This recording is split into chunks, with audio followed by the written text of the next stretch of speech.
आज की कहानी है दूसरी शादी या फिर पुनर्विवाह। अम्मा जी, ये हम क्या सही सुने हैं? आप बहुरिया के दूसरे ब्याह की सोच रही हैं। दूर की चाची आई हुई वो अम्मा जी से अपनी लाठी तेज करती हुई बोली, क्या लोक लाज की शर्म है कि नहीं? पूरे खानदान की इज्जत मिट्टी में आप मिलाएंगी। आज तक 7 पुश्तों में किसी ने भी रिश्तेदारी में ऐसा सुना है क्या? वो बेचारी बिंदु जो 16 साल में ही विधवा हो गई थी, ना ही उसका तो कोई बच्चा था, फिर भी उसने पूरा जीवन हंसी खुशी ऐसे ही गुजार दिया। बहुरिया के तो एक छोरी है, लोग क्या सोचेंगे?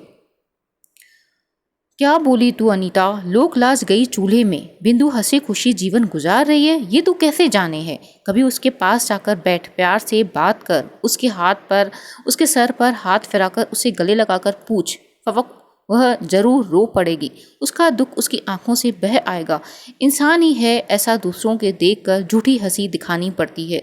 इंसान को अक्सर ऐसा करना पड़ता है जो दूसरों को देखकर अपनी उसे झूठी हंसी दिखानी पड़ती है, अपना दुख उसे छुपाना पड़ता है।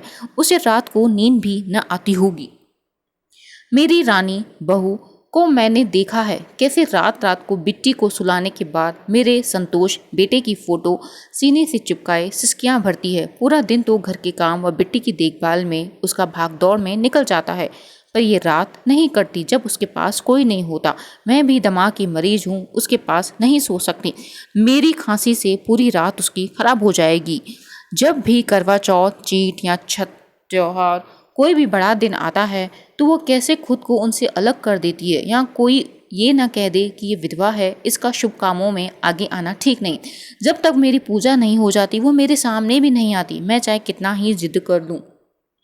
मेरे संतोष ने तो उसे पलकों पे बिठा के रखा था। प्यार करने वाला ऐसा पति मिलना मुश्किल है, पर किस्मत को कुछ और ही मंजूर था। बेचारा चले गया हम सबको छोड़कर। बेचारी मेरी रानी की उम्र भी है ही क्या, 24 साल। मुझे उसका दुख देखा नहीं जाता। ये सब शब्द थे उसकी सास के, जो कि दूर की कोई चाची आई हुई थी। वो उनसे बात कर रही थी। चाची को एतराज था कि वो अपनी बहू की दूसरी शादी कैसे कर सकती हैं। डेंगू बीमारी ही ऐसी है अम्मा जी, 2 दिन में बेचारे मुन्ने ने कुछ नहीं बचा। और वो सब तो ठीक है, पर आपको क्या लगता है, क्या बहुरिया के लिए कोई कुंवारा लड़का मिल जाएगा कि वो भी शादीशुदा ही होगा? 2-4 बच्चों का बाप, आपको लगता है कि वो बिटवा जैसा ख्याल रख पाएगा हमारी बहुरिया का? दुनिया बहुत बुरी है, एक विधवा को अच्छा आदमी मिलना नामुमकिन है। मेरी मानो तो अम्मा जी यहीं रखो अपनी रानी को, और खराब हो जाएगी उसकी जिंदगी। आप लोगों के बीच कम से कम वो सुरक्षित तो है। हम बूढ़ा बूढ़ी कब तक उसके साथ रहेंगे? उस बेचारी के साथ उसके आगे अभी पूरा जीवन पड़ा है।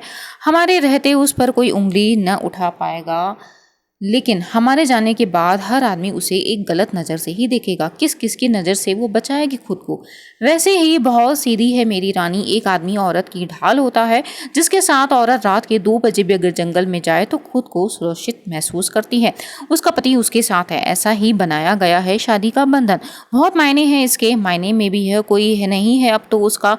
मुझे तो उसके भविष्य को लेकर बहुत चिंता होती है, तभी सोच सोच कर उसके दूजे ब्याह की मैंने सोची है। वो सब तो मैं भी मानती हूँ अम्मा जी, पर तुमने लड़का देख रखा है क्या? कौन ब्याहेगा एक बच्चे की माँ को? तू मेरी खास है जिससे मैं दिल की बात शेयर कर सकती हूँ। मैं अपने घर के सामने रोज एक लड़के को फटफटिया से जाते देखती हूँ। रोज वो हमारे घर की तरफ टकटकी लगाए देखता है। मुझे आज तक समझ ना आया, कई महीने बीत गए। मौका पाते ही मैंने उसे इशारा करके अपने पास बुलाया और पूछा। रानी तब बिट्टी को स्कूल लेने गई थी और मैंने डांट लगाते हुए उससे पूछा, घर की तरफ अगर तूने आज के बाद देखा तो तेरे पैर टूट जाएंगे। आज देख रहा है, कल के चोरी करने से आएगा। मुझे लगता है तू झुंडू लेकर क्यों देखता है मेरे घर की तरफ? तो उसकी आंखों में न कोई चोर था न कोई डर। अनीता, सूरत तो इतनी मनमोहक जैसे कान्हा जी की छवि। वो बोला, आंटी जी मैं आपको चोर लगता हूँ? मुझे किसी ने बताया कि मेरी खास दोस्त रानी यहाँ रहती है। कई बार सोचा कि उससे मिलूं, लेकिन किसी काम से टल जाता। जब आना चाहा तो पता चला कि रानी के पति अब दुनिया में नहीं है। खुद को संभाल ना पाया। रानी मेरी स्कूल के समय से ही मैं रानी को पसंद करता था। वो मेरे स्कूल से ही साथ ही बनी हुई है। वो एक बहुत ही भोली और भोली भाली लड़की है। मेरे घर के सामने इसका घर भी है मायके में, पर वो अब बिक गया है। कभी हिम्मत नहीं कर पाया, उससे ये कहने की हिम्मत नहीं जुटाई। तब तक ये आपके परिवार की बहू जो है बन चुकी थी। यह आपके घर की बहू बन चुकी थी। उसके बाद उसकी ससुराल आना मुझे सही नहीं लगा। बस एक बार मैं उसे देखना चाहता था, कहीं रास्ते में मिल जाए तो ये पूछना चाहता था कि तू मेरी बहू से बोल। अनीता फिर भी तेज आवाज़ में लड़के वो भी बोला, नहीं आंटी, मेरे घर वालों ने मेरा रिश्ता तय कर दिया है, पर मेरे दिल में तो अनीता के लिए अभी भी एक खास जगह बनी हुई है। अगर वो मुझे अपने काबिल समझे तो मैं उसे अपनी पत्नी बनाना चाहता हूँ, उससे शादी करना चाहता हूँ, पर अभी तक वो मुझे दिखी नहीं है। आज तक रोज़ देखता हूँ, पर फिर भी तुझे पता है कि उसकी एक बेटी भी है।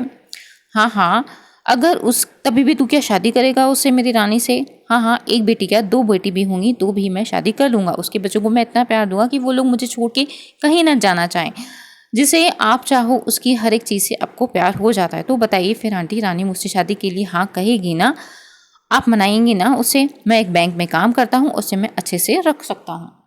तब तक अनीता रानी भी बिट्टी को लेकर आ चुकी थी। रानी की आंखें आंसुओं से लाल, शायद उसने मेरी और उस लड़के की सारी बातें सुन ली थी। वो कुछ ना बोली, बस मेरे सीने से आकर चिपक गई और फपक कर रोने लगी। उस लड़के की आंखें भी नम थी, वो बस रानी के रोते चेहरे को देखता रहा। मैंने रानी से पूछा, ब्याह करेगी इससे? उसने बस इतना कहा कि मैं इनको यानी संतोष को तो भूल नहीं सकती अम्मा जी। रानी, मैं तुम्हें अपने पति को भूलने के लिए नहीं कह रहा हूँ, बस तुम्हारे दुख को थोड़ा सा कम करना चाहता हूँ। रानी कुछ ना बोली। फिर मैंने सोचा अनीता के इससे ज़्यादा प्यार करने वाला लड़का शायद मेरी अनीता को नहीं मिल सकता। फिर मैंने किसी की परवाह नहीं की और मैं अपनी रानी को इस छोरे के साथ ब्याह के ही रहूंगी। वाह अम्मा जी, सास हो तो तुम्हारे जैसी। अच्छा मैं चलती हूँ। अच्छा अम्मा जी, मैं चलती हूँ, मुझे बस पकड़नी है। आज अम्मा जी तो नहीं है, पर वो अपनी बहुरिया के दुख भरे जीवन को सुख में बदल गई हैं। रानी उस लड़के के साथ हंसी खुशी अपना जीवन गुजार रही है। और हाँ, ऐसा नहीं कि वो संतोष को भूल गई है, उसकी तो जगह अलग ही है उसके दिल में, लेकिन थोड़ी सी जगह उस लड़के ने भी बना ली है। तो ये थी एक छोटी सी कहानी, पुनर्विवाह या दूसरी शादी। आपको कैसी लगी फ्रेंड्स? ये कहानी अच्छी लगी तो प्लीज़ वीडियो को लाइक करें, शेयर करें, अपने विचार अवश्य व्यक्त करें और ऐसी ही कहानियों को सुनने के लिए बने रहें चैनल पे। अभी के लिए इतना ही, शुक्रिया।